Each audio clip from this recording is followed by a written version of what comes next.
नमस्कार मित्रों, आज हम सी टेट पेपर फर्स्ट और पेपर सेकंड के लिए ईवीएस के पार्ट को देखेंगे। तो पहला प्रश्न है, दस्त की स्थिति में जीवन रक्षक घोल देने का उद्देश्य है शरीर में लवण एवं जल की क्षति को दूर करना। यह दस्त रोकने की सर्वोत्तम दवाई है। यह खाद्य विषाक्त को दूर करता है। ये संक्रामक रोगों के लिए अति उत्तम है। तो इसका सही जवाब है शरीर में लवण एवं जल की क्षति को दूर करना। दस्त जो लग जाता है बच्चों को या बड़ों को, तो उनको बार बार जुलाब चालू हो जाता है, जिसके कारण जीवन रक्षक घोल मतलब कि उनको घोल दिया जाता है। अगर आपके पास घोल ओआरएस नहीं मौजूद है या कोई इस तरीके का इलेक्ट्रॉल पाउडर नहीं है, तो आप नमक या चीनी पानी का घोल हल्का सा नींबू डाल के दे सकते हैं, तो दस्त में उसको छुटकारा मिलेगा। और वो पानी जाके लवण एवं जल मतलब उनकी क्षारीयता जल में जो बढ़ गई है और जल जो दूषित है हमारे शरीर में, उनको कम करता है और मूत्र मार्ग के जरिए उसे साफ कर देता है। तो ये जीवन रक्षक घोल है। नेक्स्ट है, निर्जलीकरण को खाद्य पदार्थों के प्रतिरक्षण के लिए प्रयोग किया जाता है, क्योंकि खाद्य पदार्थ जल का अवशोषण कर लेते हैं। यह सूक्ष्मजीवी कोशिकाओं का आकार बदल देते हैं। सूखेपन में जीवाणु नहीं रह सकते, इससे सूक्ष्मजीवी कोशिकाएं फट जाती हैं। तो बेसिकली ये पूछा गया है कि कोई भी जो खाद्य पदार्थ है उसको हम लोग ज़्यादा देर तक स्टोर करके रखते हैं, तो उसमें हम पानी उसका सुखा देते हैं। निर्जलीकरण से खाद्य पदार्थों के प्रतिरक्षण मतलब उसको स्टोर करके रखने के लिए क्या निर्जलीकरण करते हैं, जिससे हम पानी निकाल देते हैं। तो उससे क्या फ़ायदा होता है, तो ये पूछ रहा है। तो इसका सही जवाब है सूखेपन में जीवाणु नहीं रह सकते। जहाँ आर्द्रता होती है वहाँ पे जीवाणु बढ़ते हैं। जब भी हम किसी खाने वाली चीज़ को, जैसे आलू का, अगर आलू को स्टोर करना है तो अगर हम उसके पापड़ बना के रख लेते हैं, तो पापड़ को अच्छी तरीके से सुखा लेते हैं, जिससे कि वो ज़्यादा टाइम तक रह सके। सुखाने को ही निर्जलीकरण कहते हैं। नेक्स्ट देखते हैं, घटपर्णी पौधों में घट के समान दिखाई देने वाली संरचना है। क्या है? पत्ती का रूपांतरित भाग है। रोम जो नीचे की ओर ढकेलते रहते हैं। वट वृक्ष की तरह लटकती इनकी विशेष जड़ें हैं। यह इनका तना है। घटपर्णी पौधों में जो घट के समान दिखाई देता है उसे क्या कहते हैं? तो घड़े के समान यूएस इस आकृति का होता है, ऐसे बना होता है। इसके ऊपर एक ऐसे ढक्कन नुमा संरचना बनी होती है। ये अपनी खुशबू बाहर बिखेर देता है और कीड़े मकोड़े जब आते हैं तो ये इसको बंद कर लेता है। तो बेसिकली पूछा ये है कि ये जो घड़े समान संरचना थी जो मैंने अभी बनाया था, ये क्या होता है, इसका कौन सा भाग कहलाता है, ये पूछा है। तो ये पत्ती का रूपांतरित भाग होता है। ये पत्ती को ही इस तरीके से बना दिया गया होता है। नेक्स्ट देखते हैं, मलेरिया शीघ्र ही जीवन के लिए घातक हो सकता है। मुख्य अवयवों को रक्त का प्रवाह बाधित करके, लाल रक्त कोशिकाओं को संक्रमित करके, यकृत पर आक्रमण करके, संपूर्ण शरीर में वायरस को संवाहित करके। मलेरिया कैसे घातक हो सकता है? शुरुआती में तो बुखार आता है, लेकिन जैसे जैसे वो हमारे शरीर में फैलता जाता है, रक्त का प्रवाह बाधित कर देता है, इससे सब जगह रक्त नहीं पहुंच पाता और हमारे शरीर को ऑक्सीजन भी नहीं मिल पाती। इसलिए मलेरिया जब उसके रक्त के प्रवाह को रोकने लगता है तो ये घातक हो जाता है।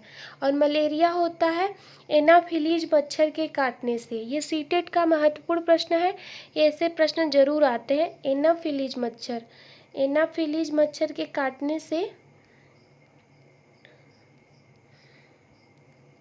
से होता है। नेक्स्ट है, टूटता तारा वह है जो पृथ्वी के वायुमंडल में आते ही जल जाता है, निश्चित काल अंतराल के पश्चात दिखाई देता है, अत्यंत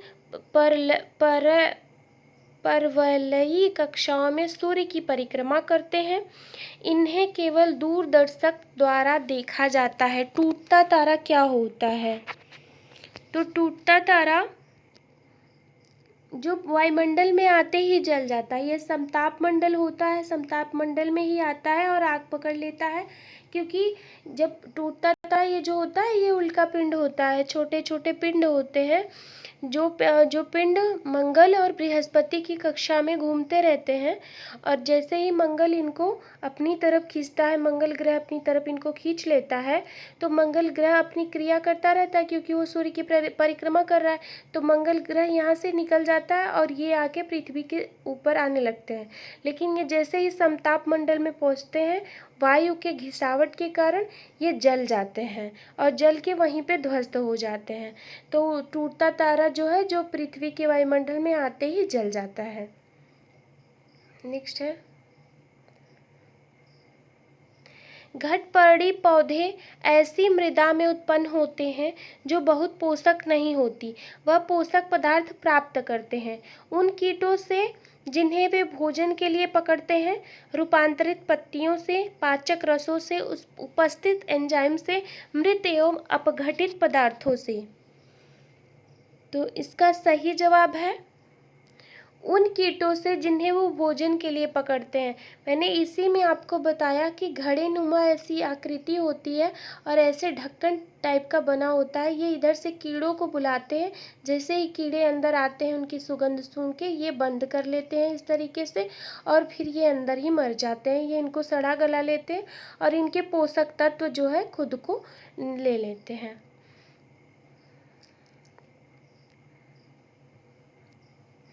ऐसे ऐसे बड़े बड़े क्वेश्चन आते हैं सीटेट में, अगर इनको आप पढ़ के सॉल्व करना सीख गए तो सीटेट आपका समझ लीजिए कि क्लियर है, क्योंकि इनको पढ़ना और समझना, इन्हीं में आंसर छुपे होते हैं। ऐसा नहीं है कि इन्हीं में छुपे हैं तो आपको इन्हीं से, आपको बाहर से भी कुछ पढ़ना होगा तब आप इनके बारे में जान सकते हैं। पर्यावरण की कक्षा में शिक्षिका ने एक रुमाल लिया, उसे धोया और पंखे की हवा में सुखाया। इस गतिविधि को करने के पीछे शिक्षिका का क्या उद्देश्य था? बच्चों को कपड़े धोने की तकनीक से अवगत कराना, बच्चों को वाष्पीकरण विषय का ज्ञान देने से पहले संकल्पना का स्पष्ट करना, बच्चों को समझाना कि पंखे की हवा से कपड़े जल्दी सूख जाते हैं। शिक्षिका का रुमाल गंदा हो गया था, तो कोई बात नहीं, आप अपना रुमाल अपने घर पे साफ करिएगा। चलिए फिलहाल आपके उदाहरण को देखते हैं। तो बच्चों को वाष्पीकरण के बारे में बताना शिक्षिका का मुख्य उद्देश्य था। किस प्रकार से उनके रुमाल का पानी वाष्पित होके उनका रुमाल सूख गया, ये गतिविधि के द्वारा उन्होंने दिखाया बच्चों को।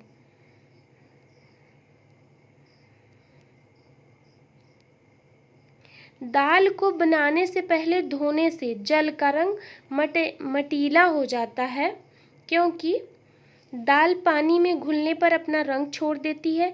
पानी में उपस्थित लवण उसे मटियाला बना देते हैं। दाल को सुरक्षित रखने के लिए प्रयुक्त रसायन के कारण दाल पर जमी हुई अशुद्धि पानी में घुल जाती है। तो ये है, दाल पर जमी अशुद्धियाँ पानी में घुल जाती हैं।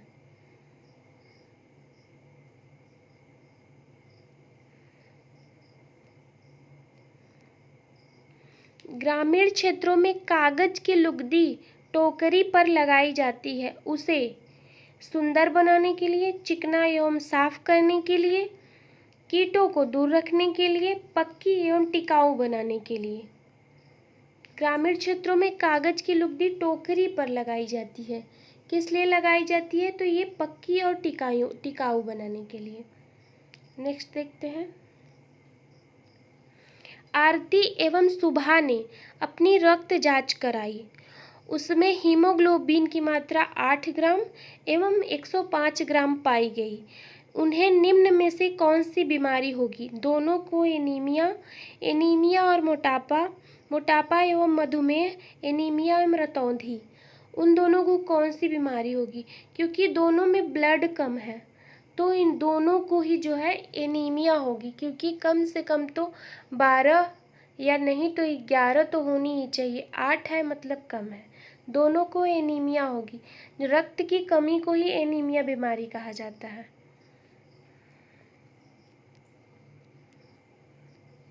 वन महोत्सव जैसे कार्यक्रमों की सफलता के लिए बच्चों को प्रोत्साहित करना चाहिए। वन महोत्सव पर नारा लिखने के लिए, संदेश के प्रचार हेतु बैनर लिखने के लिए, एमसीडी के कार्यालय से पौधे प्राप्त करने के लिए, कार्यक्रम की उपलब्धियों पर टिप्पणी लिखने के लिए, किस प्रकार से उनको आप प्रोत्साहित कर सकते हैं। तो उनको जो है हम एमसीडी के कार्यालय में पौधों के लेने के लिए जाएंगे, जिससे वो प्रोत्साहित होंगे। नेक्स्ट है, अमित ने देखा, क्या देखा भाई अमित ने देखा कि कटाई के पश्चात उसके पिता, इसका आई थिंक ऑप्शन 2 ही है, तो ये प्रश्न हम जाने देते हैं। नेक्स्ट देखते हैं। नेक्स्ट तो हमारा प्रश्न है नहीं, अभी यहाँ ख़त्म हो रहा है। तो आप लोगों के लिए धन्यवाद। मैं आगे भी अगर आप लोगों को ऐसे क्लास चाहिए, ऐसे प्रश्न चाहिए, तो आप लोग कमेंट में बताना, एक बार फीडबैक दे देना कि सही है प्रश्न, आप लोगों को समझ में आ रहे हैं, तो मैं उस हिसाब से और ज़्यादा क्लासें ले आऊँगी। ठीक है, तो थैंक यू, धन्यवाद, तैयारी करते रहिए।